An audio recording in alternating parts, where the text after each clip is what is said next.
अस्सलाम वालेकुम। दोस्तों आज हम बात करेंगे राइबोसोम के बारे में। ये सेल का एक बहुत ही इम्पोर्टेंट और एसेंशियल ऑर्गेनेली है और ये नहायत ही इम्पोर्टेंस रखता है फंक्शंस के हवाले से एक सेल के अंदर। बेसिकली राइबोसोम्स क्या होते हैं, इनका स्ट्रक्चर कैसा है और ये क्या-क्या फंक्शन करते हैं, आज की वीडियो में हम तफसील से बात करेंगे राइबोसोम के बारे में। तो बिना वक़्त ज़ाया किए स्टार्ट करते हैं अपनी आज की वीडियो। दोस्तों 1953 में सबसे पहले पेलार्ड नामी एक साइंटिस्ट था जिन्होंने राइबोसोम की स्टडी की और राइबोसोम को डिस्कवर किया। अब दोस्तों राइबोसोम नाम से ही खुद को एक्सप्लेन और डिफाइन कर रहे हैं। यहाँ पे राइबो से मुराद राइबोन्यूक्लियोप्रोटीन और सोमा से मुराद बॉडी या पार्टिकल, यानी ये ऐसे बॉडी या पार्टिकल होते हैं जो कि राइबोसोमल आरएनए और प्रोटीन से मिलकर बने होते हैं, जो यहाँ पे मैंने मेंशन भी किया है, compost of proteins and ribosomal RNA. अब दोस्तों अगर हम बात करें प्रोकैरियोटिक सेल में, तो जो राइबोसोम है उनमें प्रोटीन्स की तादाद 40% और राइबोसोमल आरएनए का जो तादाद या मिकदार है वो 60% है। लेकिन दूसरी तरफ अगर हम यूकेरियोटिक सेल की बात करें तो उसमें प्रोटीन का जो मिकदार है वो कुछ ज़्यादा है और प्रोटीन का मिकदार बेसिकली 60% होता है और जो राइबोसोमल आरएनए है उसका मिकदार 40% है। दोस्तों अगर हम बात करें राइबोसोम के बारे में तो ये एक फैक्ट्री है प्रोटीन सिंथेसिस के लिए। वो यहाँ हम स्ट्रक्चर में डिटेल से पढ़ेंगे कि किस तरह राइबोसोम एक प्रोटीन के फॉर्मेशन या सिंथेसिस करते हैं।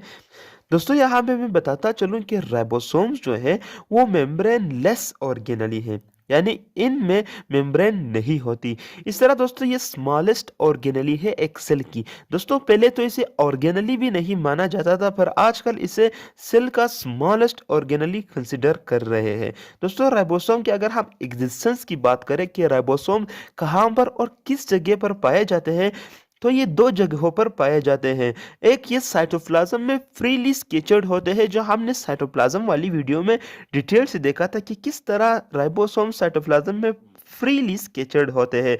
और दूसरी तरफ ये कुछ राइबोसोम्स अटैच भी होते हैं एंडोप्लाज्मिक रेटिकुलम के साथ, जिसके रफ एंडोप्लाज्मिक रेटिकुलम वाले साइट पर ये राइबोसोम्स अटैच होते हैं। और रफ एंडोप्लाज्मिक रेटिकुलम इसीलिए रफ उसे कहा जाता है क्योंकि उसके सरफेस पर राइबोसोम्स अटैच होते हैं, जिसकी वजह से जो एंडोप्लाज्मिक रेटिकुलम है उसका सरफेस रफ हो जाता है और उसे हम कहते हैं रफ एंडोप्लाज्मिक रेटिकुलम।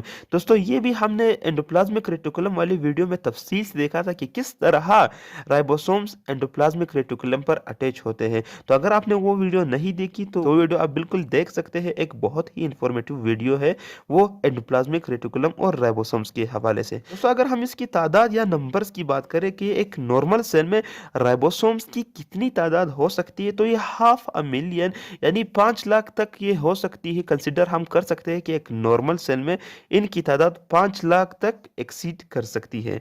दोस्तों इसी तरह अगर हम देखें तो ये कहाँ पर जो राइबोसोम्स खुद है वो कहाँ पर सिंथेसाइज्ड होते हैं, वो दोस्तों न्यूक्लियोलस में सिंथेसाइज्ड होते हैं। न्यूक्लियस का एक रीजन है न्यूक्लियोलस। न्यूक्लियोलस में राइबोसोम्स बनाए जाते हैं और सिंथेसाइज्ड किए जाते हैं। फिर न्यूक्लियोलस से ये न्यूक्लियस में आते हैं और न्यूक्लियस से न्यूक्लियर पोर की मदद से जो न्यूक्लियस के मेम्ब्रेन में छोटे छोटे स्पेस होते हैं ट्रांसपोर्ट के लिए, उन पोर्स की मदद से फिर साइटोप्लाज्म के हवाले किए जाते हैं राइबोसोम्स, जहां पर ये एंडोप्लाज्मिक रेटिकुलम के साथ और साइटोप्लाज्म के साथ मिलकर किस चीज़ की फॉर्मेशन करते हैं, प्रोटीन्स की फॉर्मेशन करते हैं। तो दोस्तों ये कहना गलत नहीं होगा कि न्यूक्लियोलस जो है बेसिकली राइबोसोम्स की फैक्ट्री है और राइबोसोम्स प्रोटीन्स की फैक्ट्री है। दोस्तों अगर हम स्ट्रक्चर को देखें तो ये राइबोसोम्स का स्ट्रक्चर दो अपार्टमेंट से मिलकर बना होता है, यानी दो हिस्सों पर डिवाइड होता है।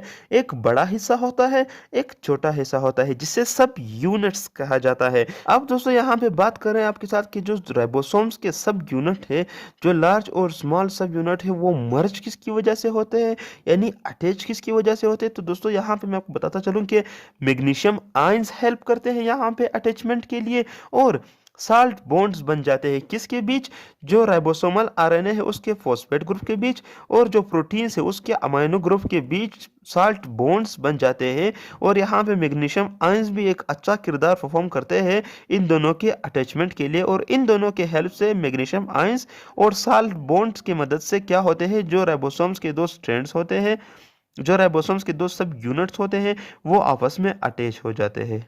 अब दोस्तों इन सब यूनिट्स के बिना पर राइबोसोम्स को दो हिस्सों में तकसीम किया गया है, या राइबोसोम्स के दो टाइप्स हैं। एक है प्रोकैरियोट्स का राइबोसोम और एक है यूकैरियोट्स का राइबोसोम। अब दोस्तों सबसे पहले हम बात करेंगे प्रोकैरियोट्स की राइबोसोम्स की कि वो किस तरह होते हैं।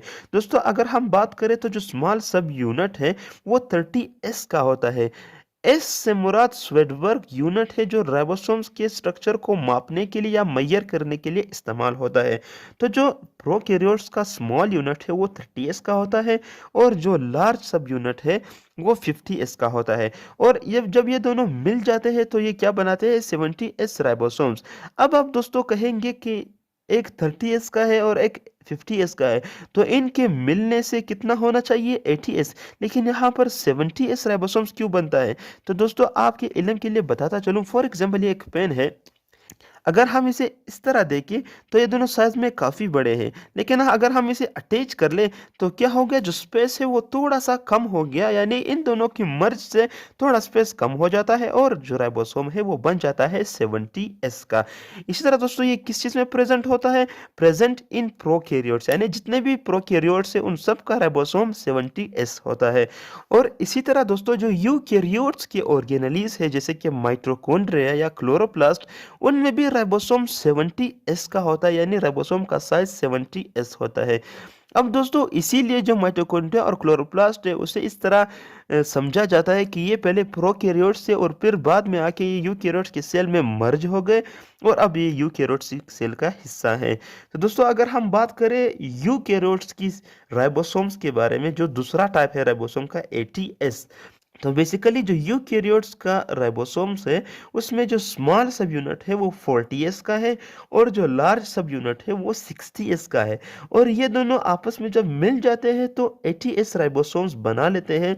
और इसका भी वही एग्जांपल है कि एक 40S एक 60S तो 100 बनना चाहिए था, लेकिन 80S क्यों बना, तो वही एग्जांपल जो मैंने प्रोकैरियोट्स के राइबोसोम्स में दिया था वही एग्जांपल यहाँ पे भी एक्सेप्टेबल है, यानी थोड़ा स्पेस मर्ज हो जाता है जिसकी वजह से 80S राइबोसोम बन जाते हैं। अब दोस्तों यहाँ यहाँ पे ये प्रेजेंट कहाँ पर होते हैं, जो 80S राइबोसोम है वो तमाम यूकैरियोट्स में प्रेजेंट होता है, लेकिन ये ममेलियन आरबीसीज में नहीं होता। क्यों, क्योंकि जो ममेलियन आरबीसीज है वो ऑलमोस्ट हेमोग्लोबिन से कंप्लीटली ढकी होती है या भरी होती है, जिसका काम होता है ऑक्सीजन पहुंचाना, यानी उन आरबीसीज का काम ऑक्सीजन पहुंचाना है, प्रोटीन सिंथेसिस नहीं है, जिसकी वजह से जो राइबोसोम्स है वो इसमें प्रेजेंट नहीं होते, क्योंकि राइबोसोम्स तो प्रोटीन सिंथेसिस करते हैं जिनकी मेमेलियन आरबीसीज को ज़रूरत नहीं है। दोस्तों अगर हम स्ट्रक्चर को देखें तो ये एक यूकैरियोट्स का राइबोसोम है जिसके दो सब यूनिट्स हैं। पहला जो बड़ा सब यूनिट है वो 60S लार्ज सब यूनिट है और दूसरा जो है 40S स्मॉल सब यूनिट है। दोस्तों अगर हम ये बात करें कि जो mRNA है उससे प्रोटीन कैसी बनाई जाती है, तो ये आप देख सकते हैं किस तरह जो दो सब यूनिट है वो mRNA को बीच में लाके उस प्रोटीन सिंथेसिस कर रहे हैं। अब यहाँ पे दोस्तों tRNA का भी बहुत बड़ा रोल है कि वो क्या करता है, वो अमाइनो एसिड को ब्रिंग करता है किसकी तरफ, mRNA की तरफ, ताकि एक कॉम्प्लीमेंट्री स्ट्रैंड बन जाए जिसकी मदद से प्रोटीन सिंथेसिस करेगा राइबोसोम्स। अब प्रोटीन्स का जो यूनिट है वो क्या है, अमाइनो एसिड है। तो क्या होगा कि अगर अमाइनो एसिड होंगे ही नहीं तो प्रोटीन कैसे बनेगी, तो इसलिए tRNA बहुत इंपॉर्टेंट रोल प्ले करता है अमाइनो एसिड को ब्रिंग करके ला करके किसके साथ अटैच कराता है, mRNA के साथ, और फिर राइबोसोम्स क्या करते हैं, प्रोटीन सिंथेसिस करते हैं। अब दोस्तों mRNA के पास कोड होता है प्रोटीन फॉर्मेशन का, tRNA एमिनो एसिड्स को ब्रिंग करके कॉम्प्लीमेंट्री स्ट्रैंड बनाता है ताकि प्रोटीन सिंथेसाइज हो। और यहाँ पे जो राइबोसोमल आरएनए है वो तो पहले से ही प्रेजेंट है राइबोसोम्स में, उसके स्ट्रक्चर को बना रहे हैं। तो यहाँ पे तीनों जो आरएनएस है वो मिल करके राइबोसोम्स के साथ क्या करते हैं, प्रोटीन फॉर्मेशन या प्रोटीन सिंथेसिस करते हैं। अब दोस्तों अगर हम फंक्शन की बात करें कि राइबोसोम्स क्या फंक्शन परफॉर्म करते हैं एक नॉर्मल सेल के अंदर, तो ये क्या करते हैं, play important role in protein synthesis with the help of mRNA, tRNA and rRNA। दोस्तों वही बात हुई कि ये क्या करते हैं, एक प्रोटीन फॉर्मेशन करते हैं। ये प्रोटीन फैक्ट्री है, प्रोटीन को बनाते हैं किसकी मदद से, mRNA की मदद से, tRNA की मदद से और rRNA की मदद से, जो कि पहले से प्रेजेंट है राइबोसोम्स के स्ट्रक्चर में। या दोस्तों यहाँ पे एक टर्मिनोलॉजी है पॉलीसोम। दोस्तों ये पॉलीसोम क्या होते हैं, जब single strand of messenger RNA पर काफी ज्यादा क्या अटैच होते हैं, राइबोसोम्स अटैच होते हैं। यानी एक सिंगल स्ट्रैंड पे बहुत से राइबोसोम्स जब अटैच होते हैं मैसेंजर आरएनए के, तो उस प्रोसेस को क्या कहते हैं, पॉलीसोम या पॉलीराइबोसोम, यानी बहुत से राइबोसोम्स। तो दोस्तों ये थी हमारी आज की वीडियो। उम्मीद है कि आपको वीडियो बहुत अच्छी लगी होगी। दोस्तों कोई भी सवाल हो, कैसा भी सवाल हो, स्टडी से रिलेटेड, आप मुझसे पूछ सकते हैं बस एक कमेंट करके। तो मिलते हैं अगली वीडियो में, तब तक के लिए अल्लाह हाफिज।